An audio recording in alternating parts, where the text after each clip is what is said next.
कर रहा है। कभी मूर्ति पूजा का विरोध होता है, कभी कावड़ का विरोध होता है, लेकिन वहां पर ना मदरसे का विरोध होता है, ना नमाज का विरोध होता है, ना लाउड स्पीकर का विरोध होता है। समाज है इसके बिल्कुल अलग शांत माहौल। मुझसे मुझसे क्या कहलवाना चाहते हो? लाउड स्पीकर उतार। मेरे गुरु ने मुझसे कहा कि बेटा तू कुछ नहीं जानता, तू 5 बार मंदिर जाया कर। क्या गुरु जी क्यों? कि बेटा तू कुछ नहीं जानता, तू इतना ही कर। व्यवस्थाओं का विरोध हो रहा है तो कावड़ यात्रियों का ही विरोध क्यों? कावड़ जो 5 समय की नमाज पढ़ते हैं उनका कभी विरोध करते हुए देखा? बिल्कुल बिल्कुल होना चाहिए। करो विरोध, तुम करो ना, जाके रोड पर करा करो। जैसे इनका ये कर रहा है अध्यापक, ऐसी तुम भी किसी दिन करो। भाई कहीं कुछ कमी लग रही है तो उस पर बोलने में तो क्या दिक्कत है आपको? और मैं इसका कारण बता दे रहा हूं। आज मूल कारण जो मैं जान पाया, जितनी भी मेरी बुद्धि है, दोस्त मेरे, हम जिस परिवेश और जिस परिस्थिति में रहते हैं उसी की आइडियोलॉजी को समझ करके, जानकर, हिंदुओं में रहते हो तो मुसलमानों में रहते हो ज्यादा? हिंदुओं में रहते हैं, हिंदू है तो हिंदू दर्शनी। अब देखो ये है ना, रहते हिंदू में तो, लेकिन बहुत से हिंदू ऐसे भी हैं जो मुसलमान कॉलोनी में रहते हैं, वो ज्यादा करीब से समझते हैं उनकी दिनचर्या और व्यवस्था को। तुम सुनते हो, वो देखते हैं, वो परस्पर एक हैं। अभी गुजरात के बारे में हमने इंटरनेट पे बहुत कुछ पढ़ा है, लेकिन गुजरातियों को तुम जानते हो? रह के देखो, 2-4 महीने 10 साल लगेंगे उनके पूरे माहौल ऑब्जर्वेशन को समझने में, लगेंगे ना। तो एक होता है सुन के जान लेने वाला, एक होता है देख के जानना। मैं कह रहा हूं तुम देख के जानो, ये 5 वक्त की नमाज में क्या टेंशन क्या है। विरोध करो, विरोध करो।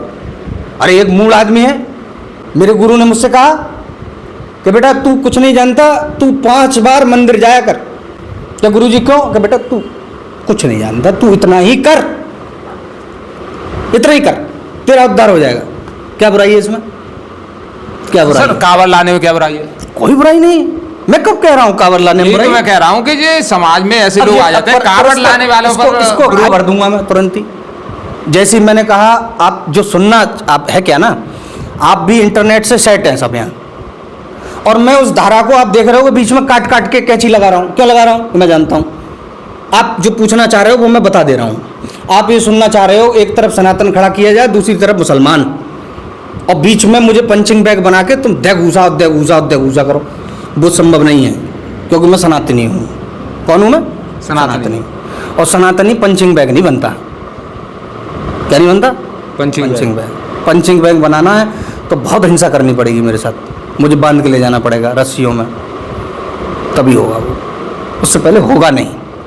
मैं दोनों के बीच में आपको बता रहा हूं कि जो 5 वक्त की नमाज पढ़ रहा है वो अपने धर्म की आइडियोलॉजी फॉलो कर रहा है, और यहां जो सनातन होने का दावा कर रहा है वो भी लोक धर्म की मान्यता को फॉलो कर रहा है। दोनों लोक धर्म है। मैं बोलता रहा हूं आपसे। सर सनातन धर्म पर प्रश्न चिन्ह हर समय खड़े किए जाते हैं। कौन कर रहा है? कभी मूर्ति पूजा का विरोध होता है, कभी कावड़ का विरोध होता है, लेकिन वहां पर ना मदरसे का विरोध होता है, ना नमाज का विरोध होता है, ना लाउड स्पीकर का विरोध होता है। क्यों नहीं होता सर? कौन काय का विरोध नहीं होता? लाउड स्पीकर का तो करो विरोध। कौन रोक रहा है तुम्हें? तुम्हें कोई चीज गलत लग रही है तो बोलो ना, मुझसे क्या कहलवाना चाहते हो? भैया ये लाउड स्पीकर मत लगाया। भारत सरकार ने, और शायद मुझे यूपी में भी ये हुआ था, लोगों ने उतारा, दिक्कत होती है, बोल दिया मत लगाओ भाई लाउड स्पीकर। आप क्या हो गया इसमें? आपको कोई कुछ कहने होता है वो सब स्वीकारेंगे। क्यों नहीं स्वीकारेंगे? कोई गलत चीज है, ठीक है, धीरे धीरे नीति का कारोबार, नीति की नीति पकड़ धीरे धीरे चलो ना। लाउड स्पीकर उतार। भैया ये थोड़ी परेशानी होती है, बच्चे पढ़ रहे हैं, अल्लाह वो कर, कोई परेशानी नहीं है। अल्लाह का नाम, राम का नाम, कृष्ण, सबका नाम, जो चाइना में, अफगान में जो तुम लेते हो सब वही है, अनंत तक वही है, कोई दिक्कत नहीं है। लेकिन भैया ये आवाज कर रहा है, बच्चा पढ़ रहा है, आप थोड़ा सा ये इसका मतलब नहीं हो सकता कि मेरे गली के बाहर मैंने कथा कराई और माइक पे अगले दिन मौलाना साहब मस्जिद में जाके चिल्लाने लगे जोर जोर से, और लोगों ने पूछा क्यों कर रहे हो? अगर वहां कथा हुई थी।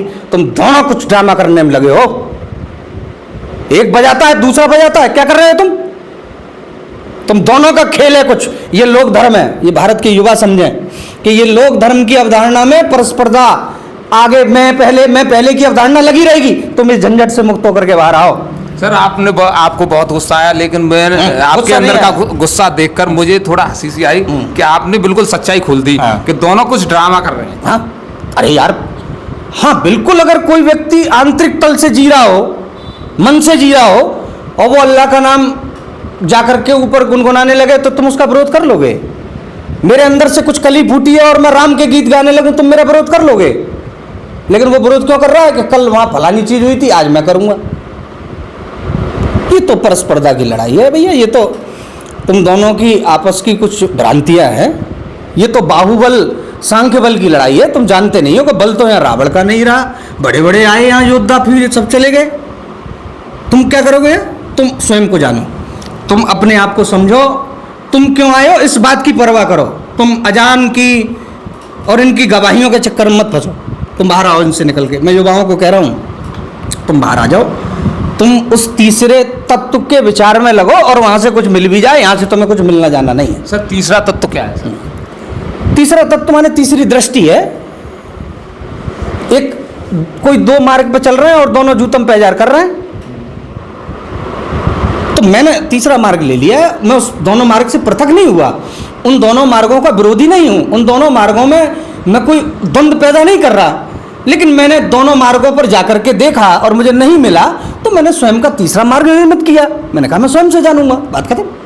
यानी अपने आप में, हाँ, अपने आप में मस्त, मैं तीसरे मार्ग पर जाऊंगा अपने आप। अब तुम जो अवधारणा बना, मस्त कह लो, पस्त कह लो, दुरस्त कह लो, शस्त्र कह लो, अस्त्र शस्त्र कह लो, जो चाहो वो कहो, वो तुम्हारी इच्छा, जो कहो वो बड़ी।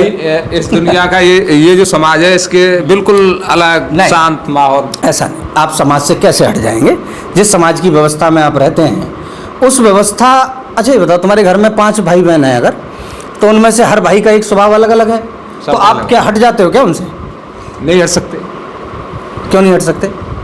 मतलब कोई ना कोई सामाजिक व्यवस्था ऐसी जुड़ी हुई है, उससे हटना मुश्किल है। नहीं, यही ये चीज़ पर काम करो। अगर आपको उन 5 भाइयों में से 3 भाइयों की आदत लग गई कि ये सुधार योग्य नहीं है, तो आपको पीछे हटने में ही भलाई है। तो आप कहोगे बोले भाई अब तेरी ज़िंदगी तू जी, मैं अपना मार्ग पकड़ता हूँ, तू अपना पकड़, क्योंकि सब कुछ क्षण के लिए आए हैं, एक क्षण हम लोग विदा हो जाएंगे, धरती पर परमानेंट तो रहना नहीं, तो तेरे चक्कर में ज़िंदगी क्यों खराब करना भाई। लेकिन अगर तुम्हारे अंदर यथा प्रेम है, करुणा है, दया है, तो आपका जीवन पूरा मिट जाए, लेकिन आप उस सुधार कार्यक्रम में लगे रहोगे। आप कहोगे नहीं है तो मेरे भाई, अरे मुस्लिम हो, हिंदू हो, सिख हो, ईसाई हो, यार है तो मेरा भाई, यार मेरी धरती पर रहता, भारत में रहता। करोगे कि नहीं करोगे? सुधार करोगे कि नहीं? अब उसमें वो बात अलग है कि तुम मिट गए तो तुम मुक्त हो गए। अभी जो मुक्त की तुम पूछ रहे थे, मुक्त ये होता है, मुक्त लड़ते लड़ते मुक्त हो जाना, करते करते मुक्त हो जाना, करते रहो और एक क्षण आएगा तुम पॉप अप हो जाओगे, मुक्ति हो गई। और काम मुक्ति कहीं वो आसमान में टंगा हुआ कोई सितारा है जेब में रख लोगे?